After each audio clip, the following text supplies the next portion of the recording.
Welcome back again. It's Tony Robbins. I'm very excited about this session because one of the biggest challenges for people is everybody wants a better quality of life. Everybody wants life to be greater, but almost all of us get stuck at times where something stops us, something prevents us from doing something that we really are capable of doing. Whether it's turning around our body or shifting a relationship or turning around our finances or maybe just being happy and fulfilled at a different level, we get stuck with a belief of how we're not supposed to be, what we're not supposed to do, what people won't accept, what we're not capable of. Or maybe we get stuck in an emotional pattern of just being pissed off or frustrated or worried or sad or overwhelmed. Sometimes we get stuck, not so much in anything, but some habits of doing things a certain way. And what a breakthrough simply is that moment in time where there's an opening. And the opening can come from a conversation. It can come from meeting somebody that inspires you. It can come from an insight. It can come from watching a movie and being moved emotionally at just that right moment.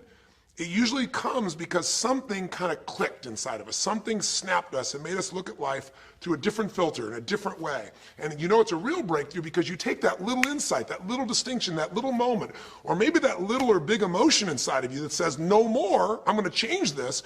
And suddenly you do something to make your life better. You break out of the impossibility of life has to be this way or life is controlling me, and you start to take back control of your life. You start to make the shift that creates the quality of life that you really deserve. Everybody experiences extreme stress at some point in their life. I don't care who we are. Something happens outside our control and it hits our life and it knocks us on our tail. It might be a health stress. It could be something with your family. It could be economic, career. It could be something emotional that happens, biochemical. There's so many things. It could be an environmental situation that had nothing to do with you. Every one of us in our lifetime are experiencing extreme stress. And these days, because of the economy and the way we respond to it, the majority of people are experiencing some form of extreme stress, at least according to polls. Stress doesn't come from the facts. Stress comes from the meaning that we give to the facts. Yes, those things have happened. But the real question is, if we fight what's happened, we got a problem. We got to decide, what are we going to do with what's happened in our life? How are we going to take this? How are we going to mold this? How are we going to turn our life around? Because when you come up with a new meaning, you get a new life. So what are we going to do in this session? Well, in this session, we're going to take a look at something from a different perspective. We're going to ask you this question. What is the single force that controls the quality of your life? If there was one gift our Creator has given us, or the universe, whatever you believe, what is it? What is the one power that you have right now in this moment that can change everything? You have it, I have it, we all have it. It's this one singular individual power that can change anything in our life, regardless of what's happened to us. And I know you know the answer. The answer is the power of choice. The one thing we have in this world is we can't control the events, but we can choose what to focus on, we can choose what things mean, and we can choose what to do. Those three choices, those three decisions really control our life. It's not so much the conditions of our life that control our destiny as much as the decisions of our life. Try for a second to think about something. Think about your life and just think about, are there a few decisions? If I were to ask you 2 decisions you've made in your life, that if you would have made a different decision, you would have had a totally different life. I mean, it may be, a life may have been better or may have been worse, I don't know, but you would have a different life. I'm not asking you to buy into the fact that you should have known the answers. I just want you to see the power of a decision. How is your life better today because of a decision you made years ago, not just negative ones? Think about it. Sometimes a little decision changes your whole life. Like you decide one day to go to a certain school, and you go to that school or to go eat someplace, and you bump into the person that becomes the love of your life. Or you meet someone, and you decide as a result of that you're going to become a photographer or a software engineer or a business person or a doctor, a dentist, whatever. They impacted you, but you made the decision, that's what I really want. That's what my life's going to be about. And that decision has affected so much of your life. What you do, how you live your life, how you spend your time, what you earn or don't earn, who you attract into your life, beliefs you have, all come from some of these little decisions. What you decide to eat from your dinner plate each night certainly determines your physical destiny, right? We all know that, at least to a certain extent. I know there's a certain amount that's genetics, but I'm talking about the stuff you and I can control. So decisions equal destiny. It's not our conditions, it's our decisions. So if we want a new life, if we want a new experience, we've got to make new choices. If you don't like the way your career is or your business is, change it. If you don't like your body, change it. You don't like your relationship, change you first, because if you change it, you'll bring you to the next one. Maybe it's time to change it too, but change yourself first. If you want to change anything in your life, you have the choice. So there is no right or wrong. I just want to make you aware in this breakthrough session that everything in our life changes the moment we make a decision. And I mean a real decision. A decision is when you cut off any other possibility and you commit to something with everything you've got and you take action. But the big decisions start with little decisions like, what am I going to focus on? Because whatever you focus on, you're going to feel. If you focus on all the things that have been done to you in your life, of course you're going to feel like hell. If you focus on all the amazing coincidences that have happened, things that maybe they were guided, maybe not, but things happen, and because of that, you met this person that's your best friend, your husband, your wife, or because of that, you have this ability, or because you were there that day, God, you missed an accident. I don't know what it is, but whatever you focus on, you're going to feel. If you focus on people don't care, and you'll look for reasons why they don't care, and evidence they don't care, you'll find it everywhere. If you look for evidence that people are really good people inside, that at some level we all care about each other, you'll find it. Seek and you shall find. The secret is, have you become conscious about your decision making? Because this breakthrough session is, really, you want to change your life, make new choices. New life comes from new choices, but you got to make conscious choices. The people in this particular television special, Melissa and her husband, they really found themselves in a place where they were both making decisions, Melissa and Rick, that were unconscious. When you make decisions about what to focus on and what things mean and what to do, and you're unconscious, you get pretty terrible results usually. Now, we've all done this. I do it still. We all do. But if you want to change your results, you got to become more conscious in your decision making. So think about it. What you focus on, you will feel, whether it's true or not. You focus on how people don't care, you're going to feel they don't care. Second decision you make is, what do things mean? So you focus on something someone does, and you come up with a meaning, and the meaning is, no one loves me. The meaning is they're trying to take advantage of me. Depending on what meaning you come up with, and you get to choose the meaning of anything. For some people, they say, this situation happened with the economy, and what that means is, I'm going broke. Somebody else said, the situation happened with the economy, guess what? That means I'm going to work harder, I'm going to be more creative, it changed everything. Everybody else is going to quit, so we're going to dominate the marketplace.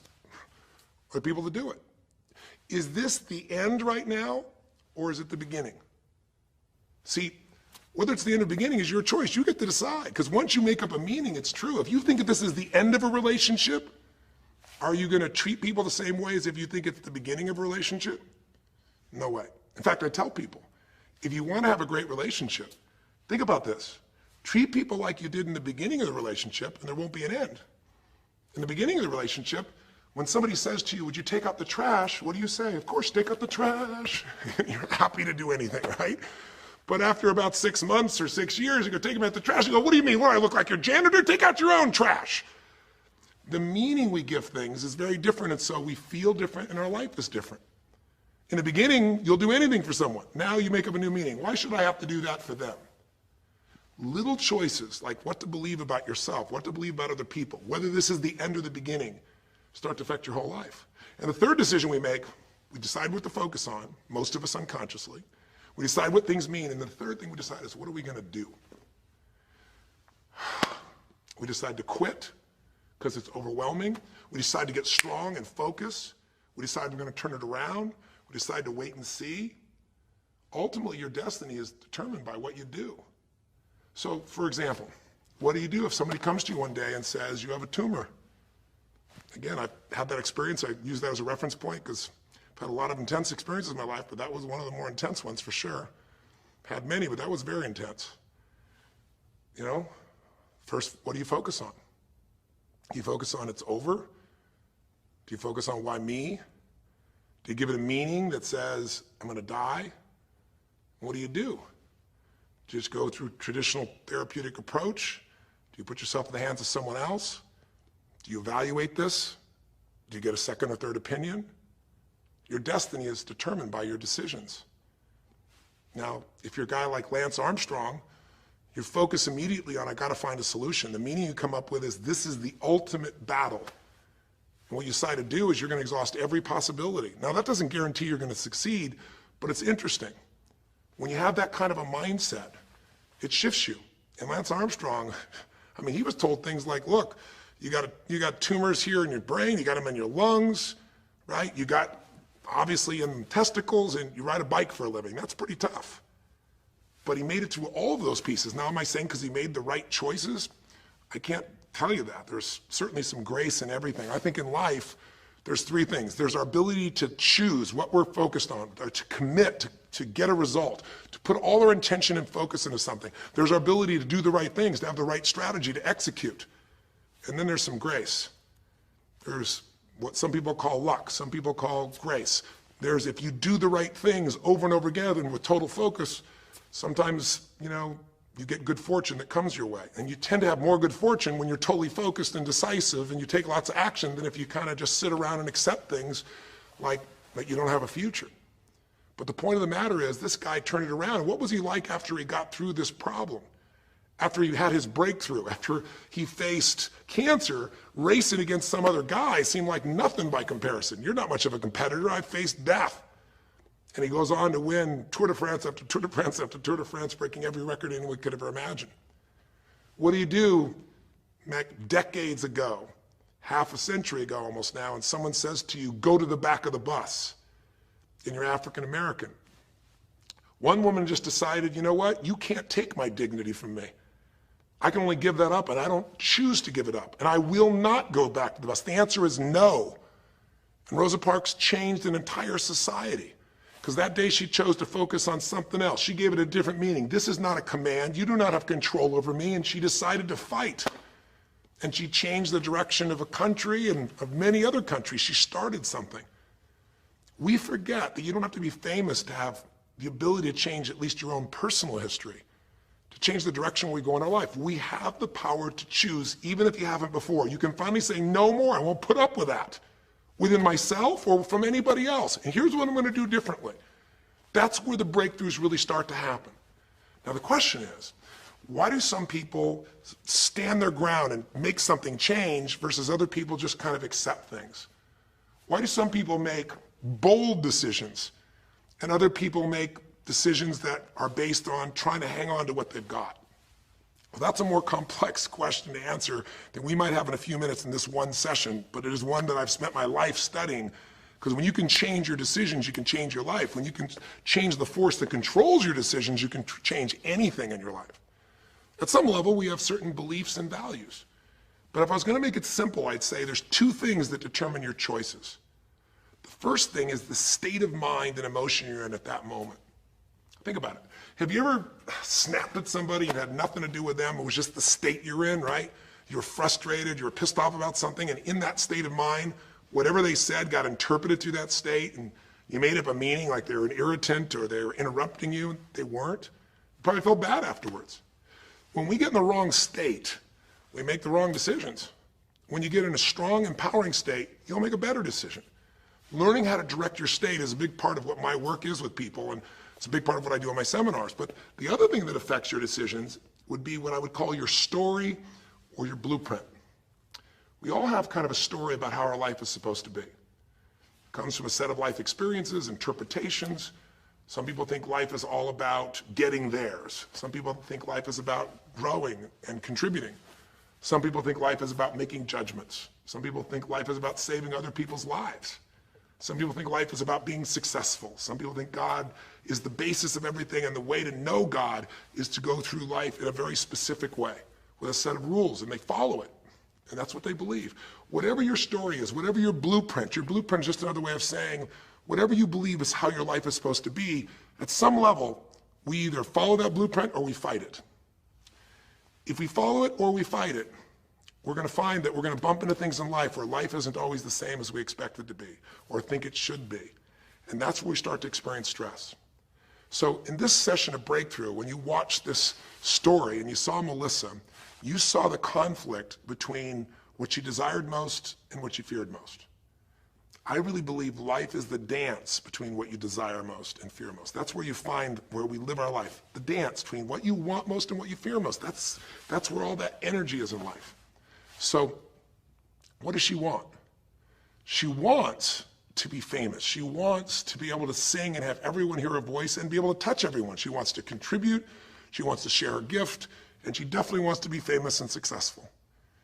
She needs to be closer to her children. And one of the big challenges in life is oftentimes what we want and what we need are two different things.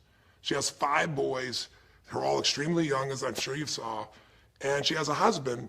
And while they're all supportive of her going on this journey, somewhere along the line, she lost that connection to what was most important.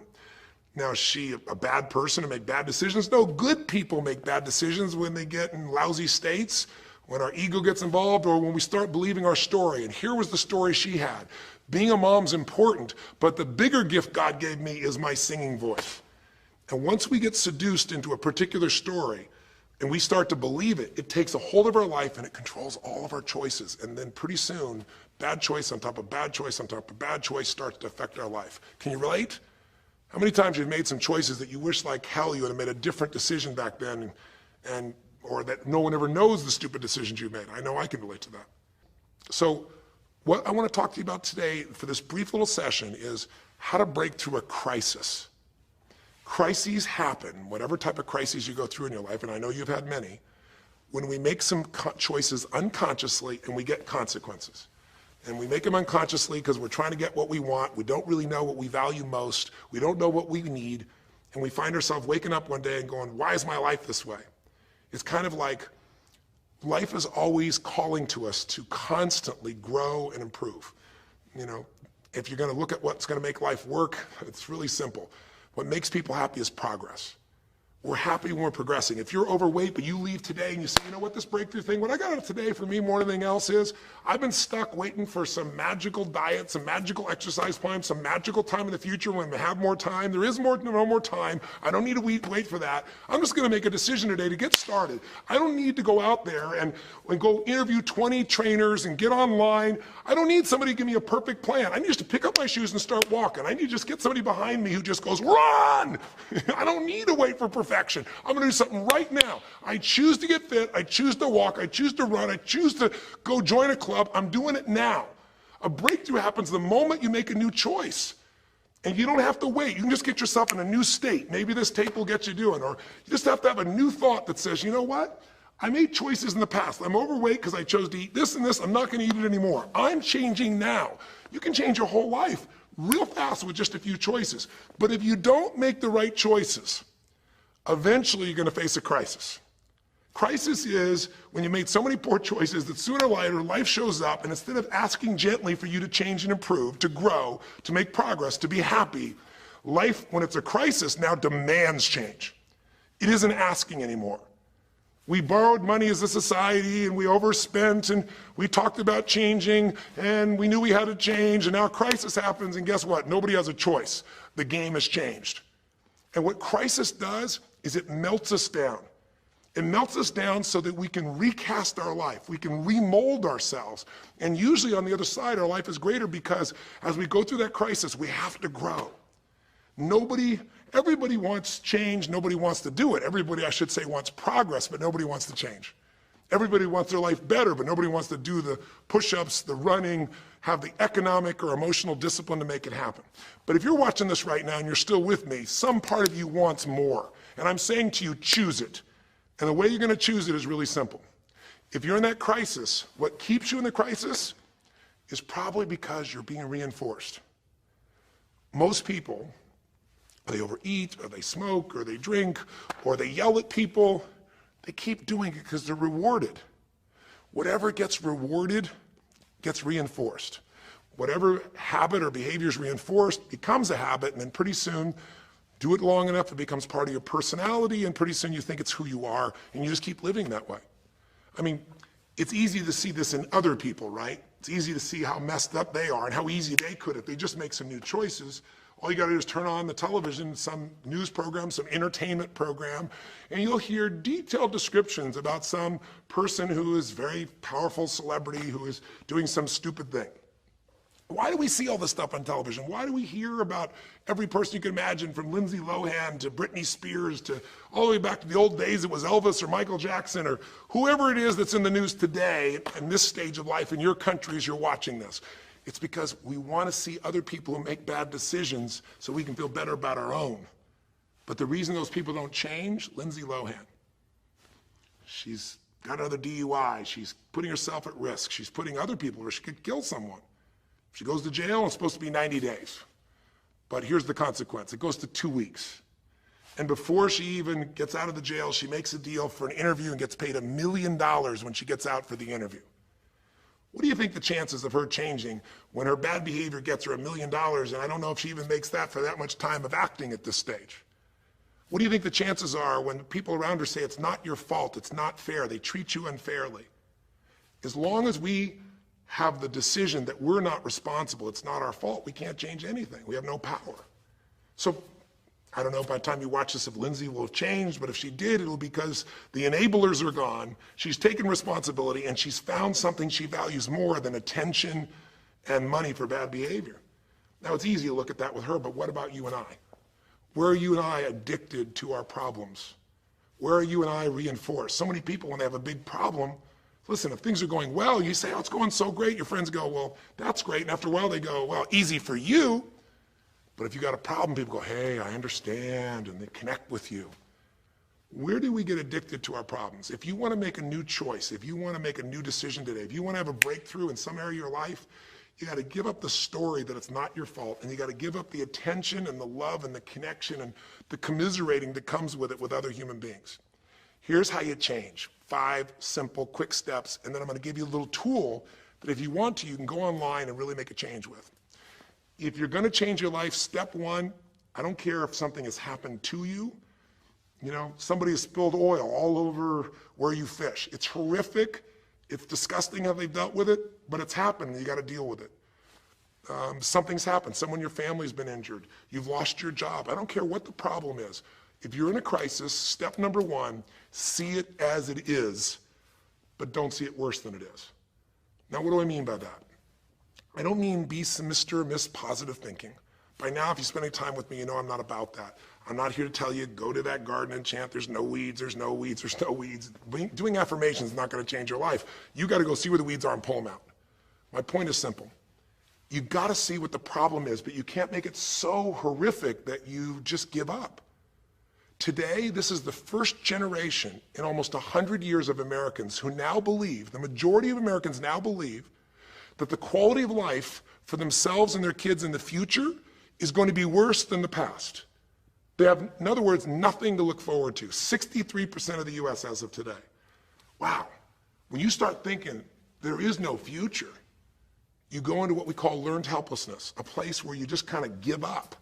And if you get to that place of giving up, then you have no power over your life. That's when people get depressed. That's when people do crazy, stupid things. That's when people want to turn to drugs or alcohol or sometimes suicide or just total frustration and anger, and their life starts to do the opposite of a breakthrough. It becomes completely stuck and in pain or in ongoing suffering. If you and I are going to break out of that, we got to see it as it is. We're not here to be positive thinking people. You got to see what's really going on.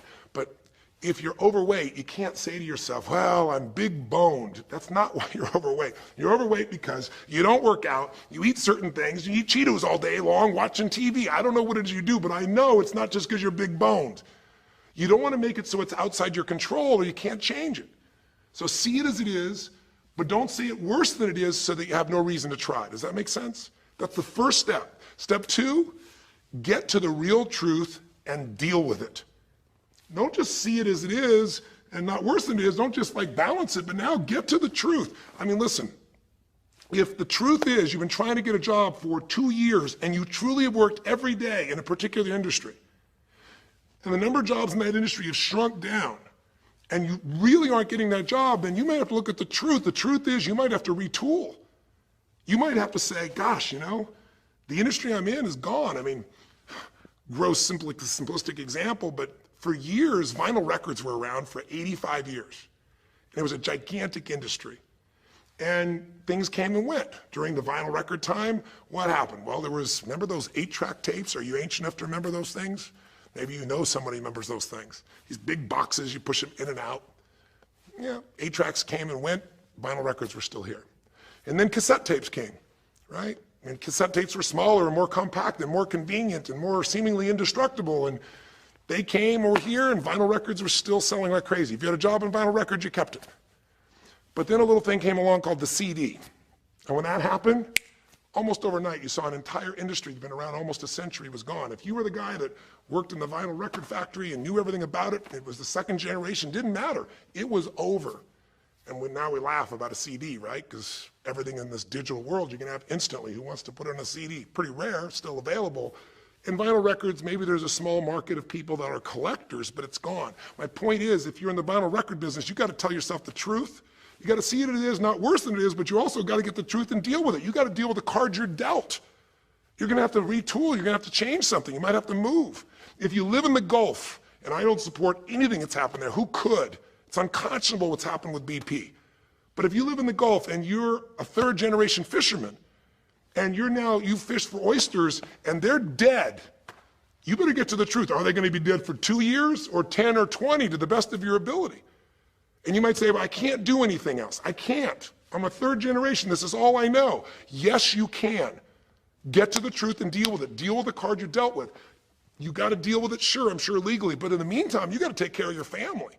I'm not saying this off the cuff easy because I've been in those situations where it's impossible, it's unjust, it's wrong, but I still got to deal with it just like you. Am I making sense? It's like, you might say, I've lived here my life. You might have to move. You might have to fish someplace else. You might have to, I know you still got to deal with all the consequences, but you got to take back control of your life. There are unjust things that happen, but you got to take control. Easy for me to say, I'm not sitting in your shoes. I get that.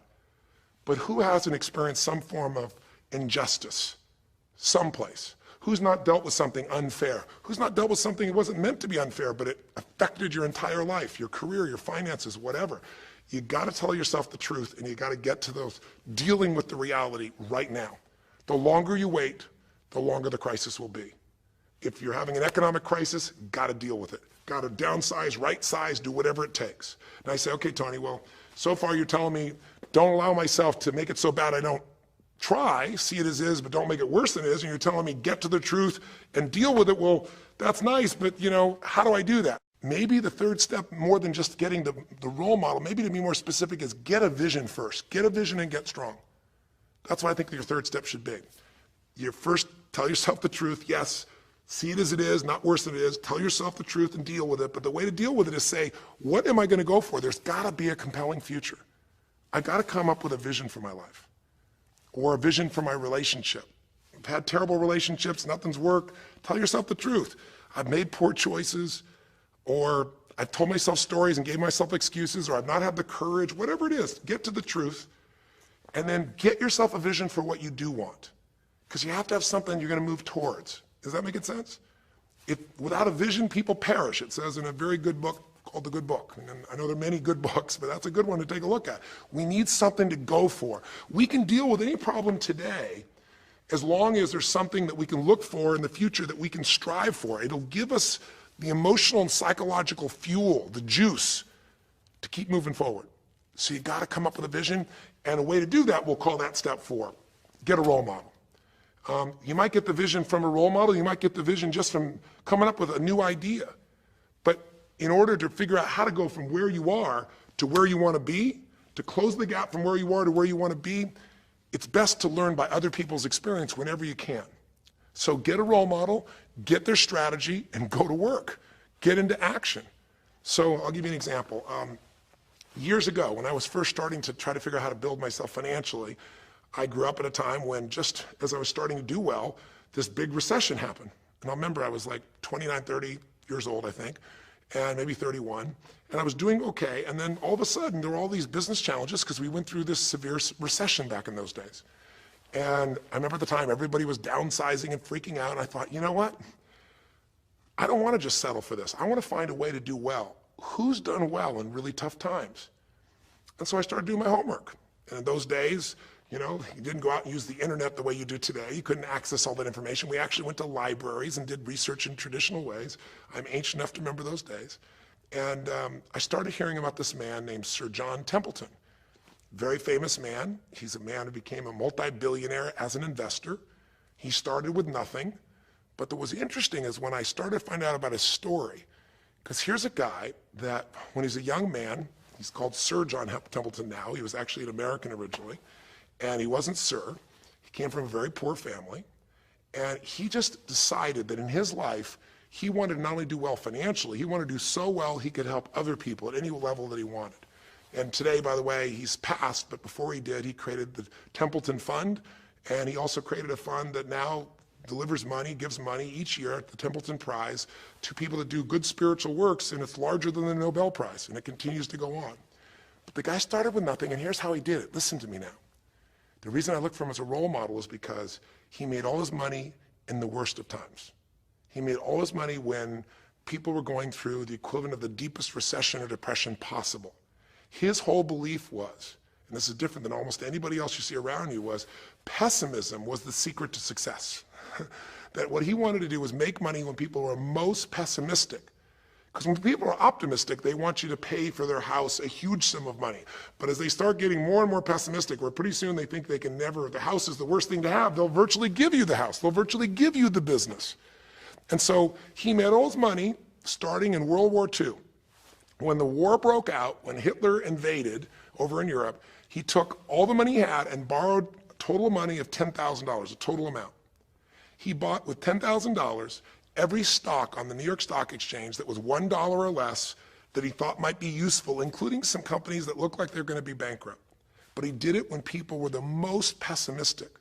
Because if you recall, it looked like Hitler was going to take over. It didn't look like we were all going to be the winners. It looked like Hitler was going to dominate.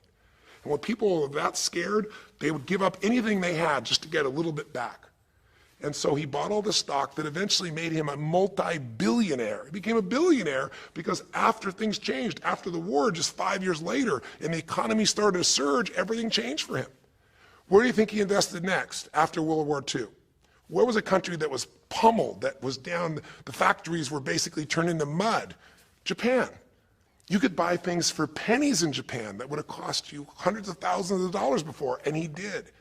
When everyone was most pessimistic, he went and did well. And then he sold when the 80s surged and when everybody thought Japan was the greatest country on earth and had the biggest businesses. He sold and made his maximum profit when people were overly optimistic.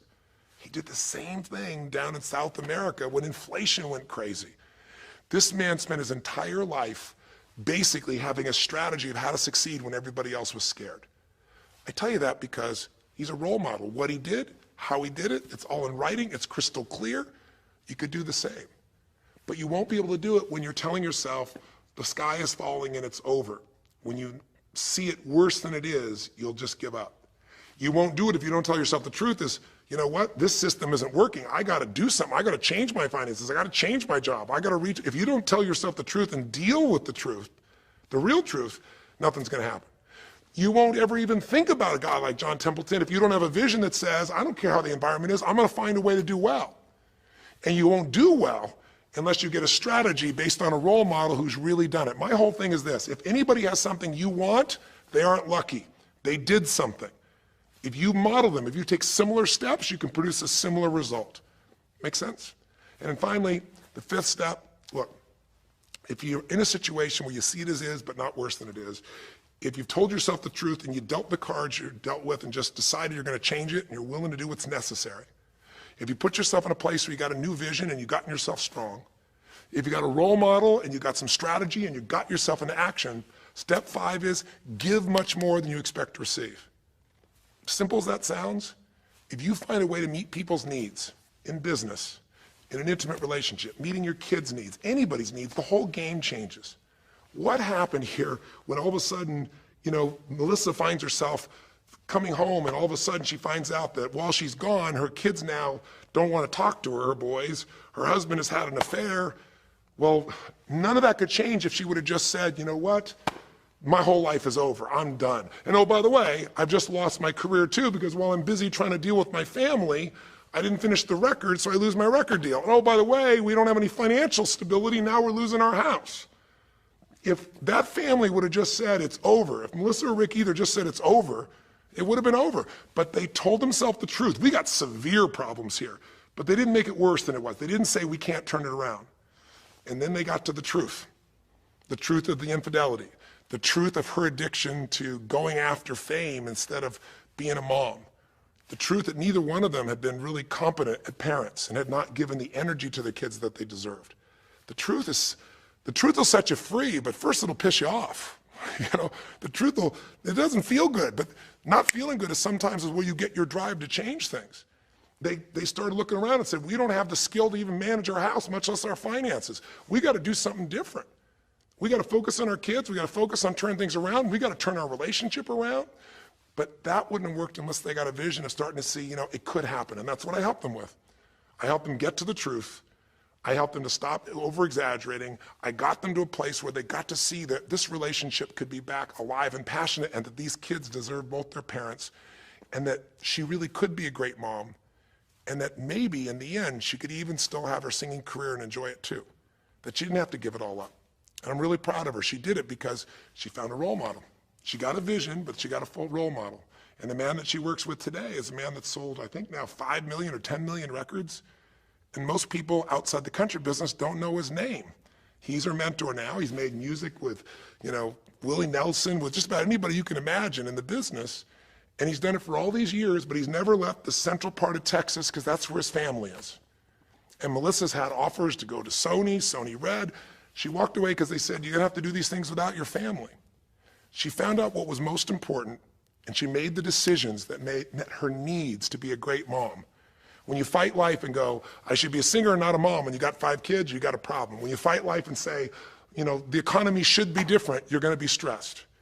Deal with what is, without exaggeration, with total honesty, dealing with the cards, coming up with a vision, finding yourself a role model that shows your strategy, work your tail off, give, keep changing your approach, and you can get where you wanna go. Make sense? Now that might sound like a lot. So to get you started, here's what I'd like you to do for this session. Start out, if you want, by taking a big crisis or problem you have and going through these steps, saying, okay, what's really true? And let me stop the exaggeration. Let me not make it worse than it is. Just let's define what's true. Let's stop the story. Just here's what it is. We got this much financial challenge. We got this physical challenge, whatever it is. And then you go to step 2. All right, let's find out the truth. Let's get the details. Let's get the details and figure out what we're gonna do. And then here's where we're gonna go. This is where we're gonna eventually get to. It might take us longer to get where we wanna go, but we're gonna get here. Who's done it that we can model, that we can follow the steps in, who can coach us? And let's just work our tail off and change every day. But to give you a quick jump, sometimes when you're in the middle of crisis or crises, multiple crises, lots of things going on simultaneously, it feels a bit overwhelming. So, and you might not know a role model. You might say, Tony, I don't know who. Well, not hard on the internet these days to find role models, or come to an event. I can promise you we can show you plenty of role models. This is what I do for a living. But what you can do right away is you can model yourself. Think about it. Almost everyone alive has been through more than one tough time, crisis or multi-crises, where you're having a problem financially and you're having a problem with your family and you're having a health problem all simultaneously. Those are the intense ones, right? But if you're standing still today, most of us have found a way to get through it. And if you don't, you know someone who went through a tough time, a grandmother, an aunt, an uncle, somebody. The greatest way to make that change happen, when you break out of break through, you break out of a problem, you break out of a crisis, is model yourself. So we have 5 questions when you click on this link. And you can do it by video so you can see yourself and you can share it with other people, or you can type in the answer. I'll tell you in advance what they are, and then when I'm done here, I want you to do it right away if you would. The first question is, what's been one of the toughest times in your life? What's been one of the toughest times in your life that you did get through? Maybe it was a financial situation. Maybe it was a career situation. Again, maybe it was an intimate relationship where you were crushed. You thought you could never make it through all the pain you went through there. Maybe it was a physical challenge or health challenge. Maybe it was a lack of confidence or ability. I don't know what it was, but what was a just incredibly tough time that you did make it through? And you're just gonna jot it down. Or you can do it in the video and just tell us, because you're not only gonna get this answer, but we're gonna create a community of people who will be role models, people that have been through hell and back, saying, here's where I was, here's what I got through, here's what shifted my life, here's what you can do. And we're creating this community as our gift to you, so that this isn't just a discussion that's one way. I want to do is start a conversation with you where we can help each other. So that first question is, what's a crisis? What's a challenge? What's a tough situation you eventually made through, but it really was difficult for you? Second question, you go back and you think about that situation. What pulled you through? What pulled you through that situation? What did you learn? What distinction? Or did you get a strategy? Or was it a belief? Or did you meet someone who helped you? Or was it just somehow you clicked into your faith and you kicked yourself into gear? What pulled you through those tough times? Was it a person? Was it a place? Was it an idea? Was it a distinction? Was it a belief? What was it? Share it with us. Type it down or tell us from your heart what it really was. Third question is just real quick. It's just for contrast. And the third question is, what was your life like before the crisis? Like right before all hell broke loose? Usually you'll say, oh, my life was so great. But when you go back and look at it, was it so great? Was it wonderful? Just out of curiosity, right before all hell broke loose, third question is, what was your life like right before it? And then the fourth question, what'd you do? What did you do to go from where you were to where you are today? What did you do to get over that situation? What did you do to get through that situation? What did you do to turn it around? What action did you take? Who did you go learn from? What skill did you go get? What did you physically do? Kind of give us the description of what you did, because we all want to know, because you can provide us a pathway. You may have been through a crisis that someone else is going through right now, and they could learn from you. They could learn the shortcut. And finally, the fifth question, maybe the most important one besides what pulled you through, and the fifth one is, how is your life actually better today because you went through this crisis? Whatever the crisis was. How are you stronger?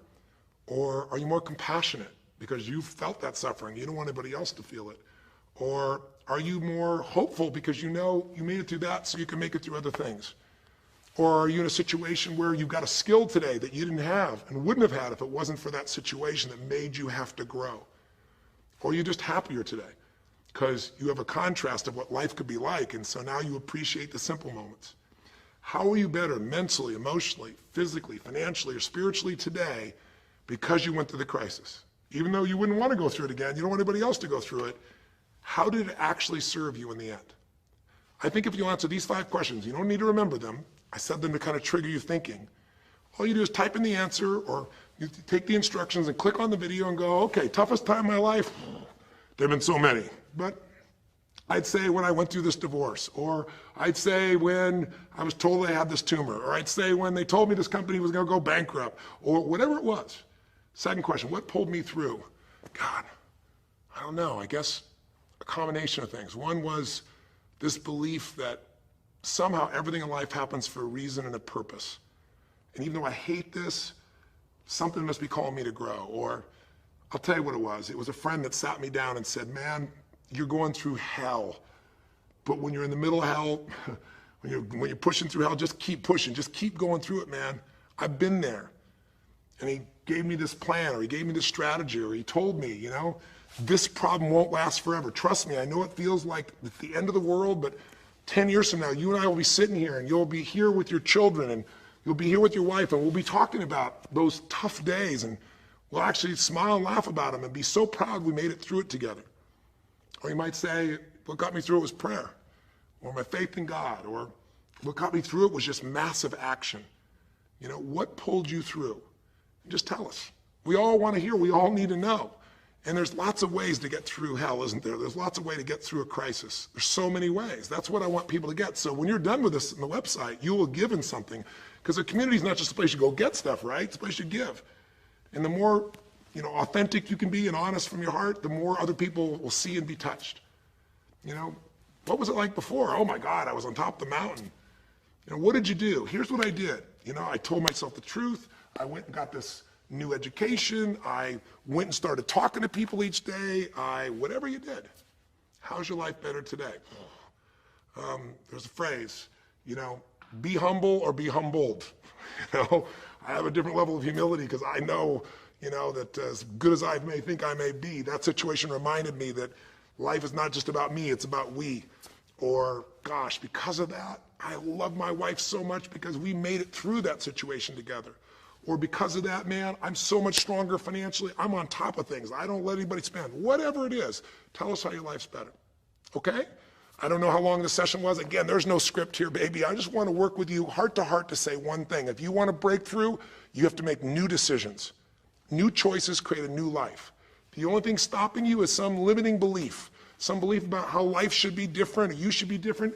Deal with life the way it is. Tell yourself the absolute truth. Don't make it worse than it is. Tell yourself the truth. Deal with it. Get a vision. Get strong. Get a strategy. Get a role model with a strategy and get into action, and then put your focus on taking action every day. Giving, giving, giving. Change your approach. You will get there. Go to the Power of Crisis right now. Click in. Give us your message and the answers to 5 and look at other people. You'll find people have been through things you can't imagine. A woman talking about how one day she was home and a man came in, and to try and save her children from being hurt, she had to let him rape her right in front of her kids. And when her husband found out, he came home, he was so upset he left her. And then she developed cancer. I mean, you'll see some stories here that'll blow your mind. And today she's the most happy, incredible woman, and she's helping other people who have cancer to get through it. She's healthy and strong. Her kids are strong. We need those kinds of role models. So whether your story is little or big, there is no little or big. We all need a pathway of power, and this will be a gift to yourself because it will activate your resources, and it'll be a gift to other people as well. So that's our session. The power of decision, the power of choice, how to face a crisis and turn around. It may not sound like rocket science. It's not. It's just called the truth, and the truth will set you free, as they say. So live strong and live with passion.